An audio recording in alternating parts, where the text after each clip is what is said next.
If you've watched my most recent vlog, Garden Design at Rose Cottage, you'll already know about these two enormous conifers. They occupy and dominate this whole courtyard area at the back of the cottage. And in my plans, I want to use this area at the rear of the cottage for outdoor dining and socialising during the summer months. And it really is quite a spacious area, but you wouldn't think so because it's dominated by these two brutes.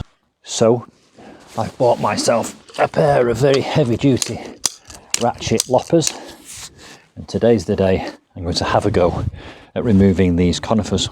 I'm going to start off with one, and the experience I gain from removing that one I'll translate into removing this one.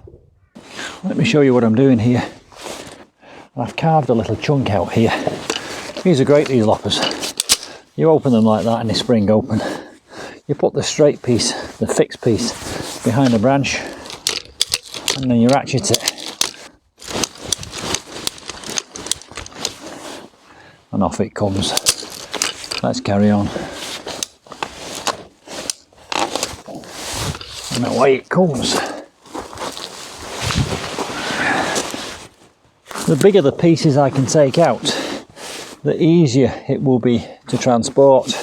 If I've got lots of tiny little bits to carry around, it'll make life more difficult. But if I take great big chunks, I can carry them all in one go to the far corner of the garden where it's going to sit for a while.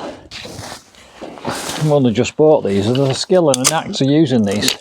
I'm learning on the job. You're watching me learn. I've just worked out how to extend these arms. There's a knob on the end that you twist, and that allows you to open them up a bit. Let's see how we get on with a longer arm. I can reach in a bit further with that. Let's go for it.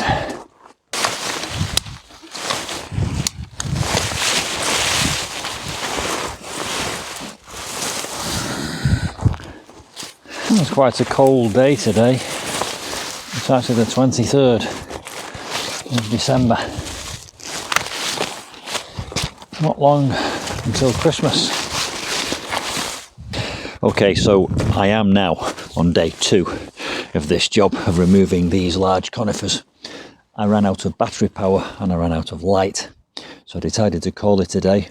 We've since had Christmas, and I've bought myself a little tiny pair of loppers because I thought I might need these to get in there and tidy up a bit so I can see what I'm dealing with. Over here behind me there is a huge pile of waste material, a byproduct if you like. These are the offcuts from the conifer, and I was wondering what I was going to do with that, and I think I've made a decision.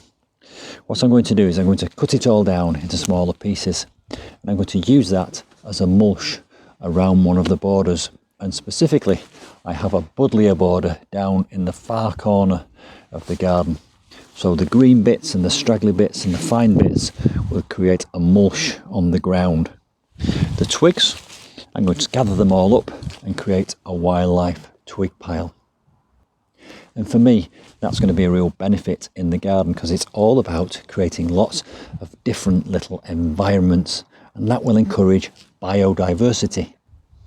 As this waste matter breaks down and leaches its goodness into the soil, it will also encourage all kinds of invertebrates and fungi and lots of different levels in the food chain. And if you look after the bottom of the food chain, it will feed all the way up to the top of the food chain. So the little bugs that end up living in here could attract bigger bugs, which could attract birds, and so on. So that's what I'm going to try and do with that. But for now, let's get on with this job. I'll put the link to these, I got them off Amazon, I'll put the link below the video. What I'm going to do is I'm going to go in here and try and tidy this up so that I know what I'm dealing with. It's good to have a nice new sharp pair of bypass loppers.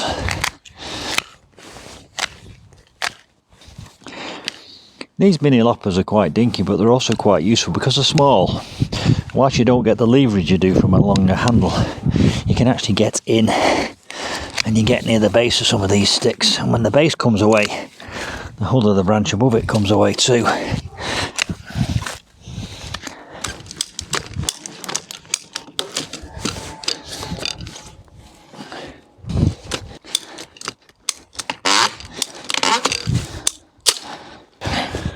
as I go, I'm thinking about it, and I'm thinking that I'm probably going to have to dig a circle around it and destabilise the roots, and then possibly get it to wobble and wobble and wobble, and destabilise some more, and then wobble and wobble, destabilise until eventually it will give up and I will win, and I'll be able to drag the root ball off in victory. Let's carry on. Whilst we're here, let's remind ourselves of how far we've actually come, because there's an identical one of these there. And as I said earlier, the experience I'm gaining in removing this one, I shall apply to removing that one. Now that I've got to the bare bones of it, I'm going to try and be a bit more methodical. Starting at the top of each of these tall ones, I'm just going to go down with these and tidy the branches up so there's no straggly bits sticking out. So it looks a lot cleaner. I guess I might be a bit OCD. There's a nice clump that can come out. Right, from the top. We're now on day 3 of this project, but I've actually only spent about 2.5 hours in total working on it. And as you can see, I've brought the tree down to a collection of quite sturdy trunks and several smaller twigs. I've also spent a few minutes clearing away around the base, and when I did that I discovered that there was gravel, underneath which there was a polythene sheet that was acting as weed fabric, and when I pulled all that to one side, I've revealed a lot of the root system of this plant. Now at this stage, I think there might be a temptation to go at it with a great big heavy pickaxe, and I did give that some thought. However, I don't know where all the drains and the electrics are for either the house or the outbuildings, so I need to be a bit more careful. So I'm going to discard that for now, and I'm going to use a collection of much smaller tools, some of which I've just bought, which are new to me, and others which I've had for some time. I'll put the link to the new ones below this video, but I'm going to treat this now a bit like an archaeological dig.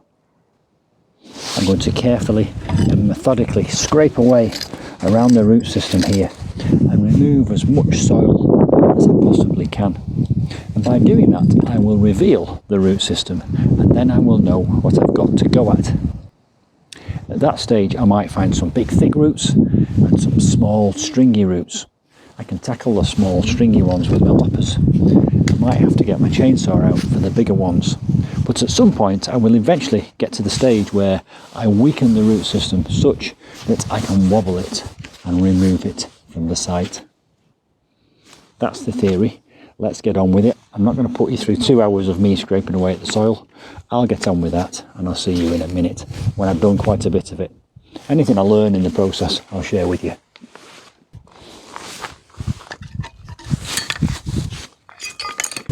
And I don't imagine this is going to be a fast process, but it's a process I can manage without pulling me back out or straining myself.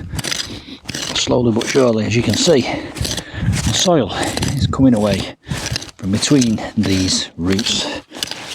I might even find some gold coins down here. I've already had an idea. What I've decided to do is, when I get to a small root that I can manage with my loppers, I'll cut it near the tree, and I'll cut it as far away as possible, and I'll get it out of the way like that.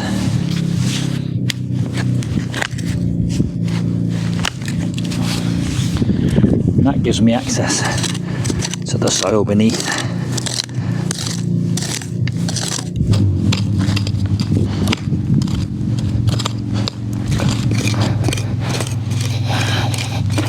I'll go all the way around in a circle and remove soil and expose roots, and then I'll cut them off and go down to the next level.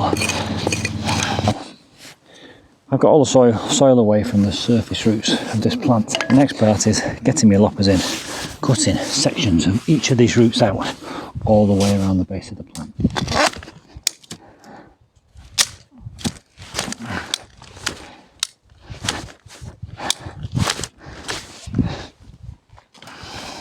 Just a few smaller ones to tackle now with the mini loppers, the baby loppers. There and there, and there and there, and away it comes. There and there, and away it comes.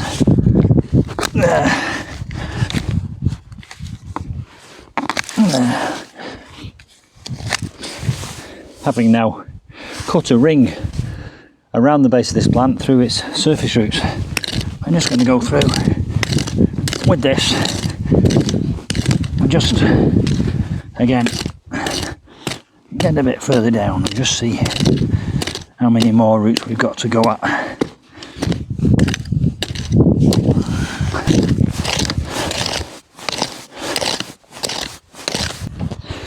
I'm digging a mini trench slightly deeper around the base of the plant.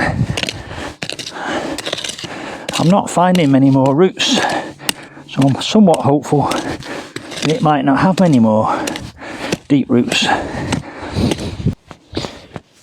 I'm just seeing if there's any give in that whatsoever, and there is absolutely no give in it at all. So what I've decided to do next is undermine it. I've tackled all the side roots. Let's get underneath it. You might think this is a long and laborious, boring job, but it's got to be done. I want these plants out. I don't want to bring a mini digger in and risk bursting pipes and cutting electric cables or damaging drain pipes.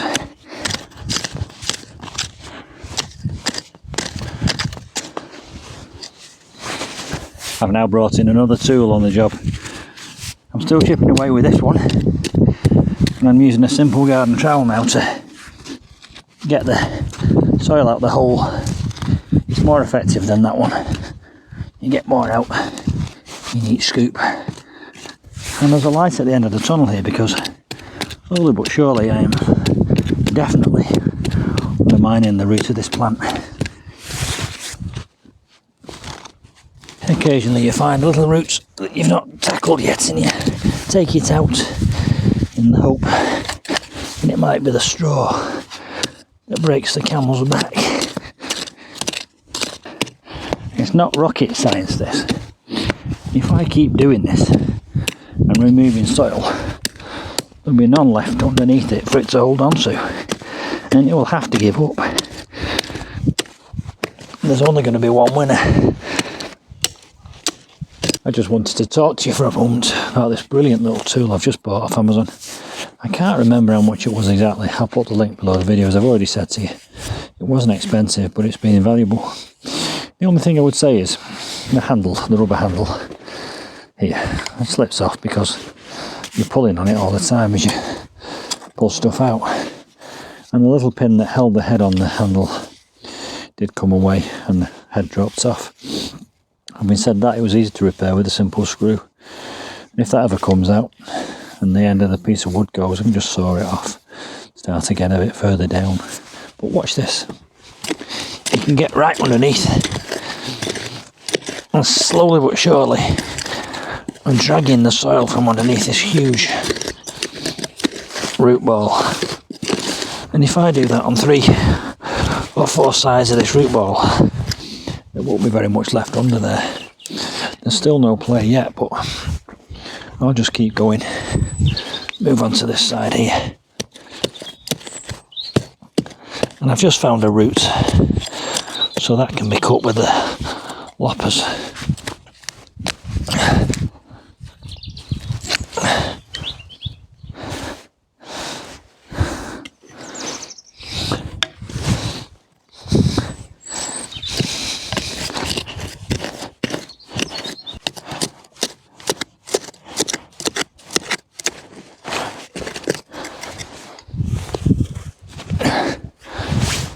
Funnily enough, I've just gone on the other side and a little bit more chipping away, and suddenly we've started to get some movement. Can you see?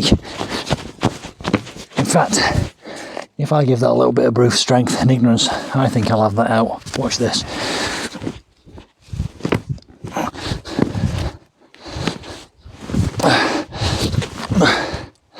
Twist.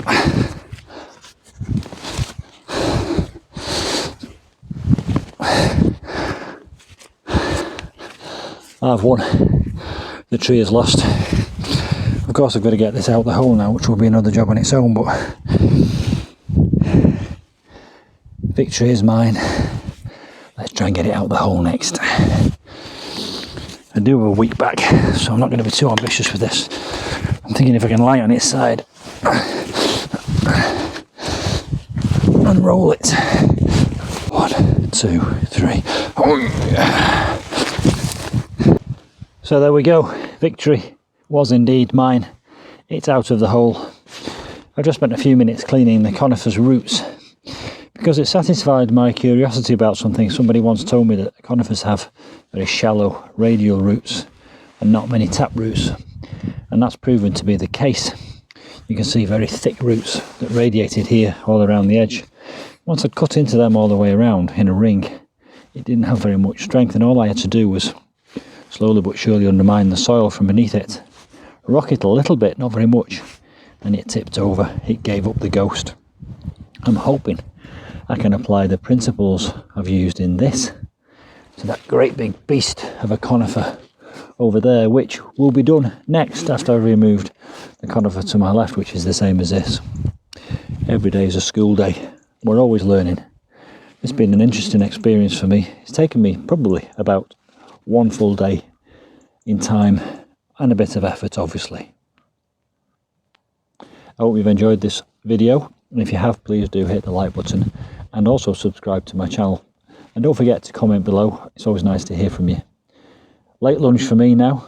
It's probably about 3 o'clock in the afternoon between Christmas and New Year, and I'll see you soon.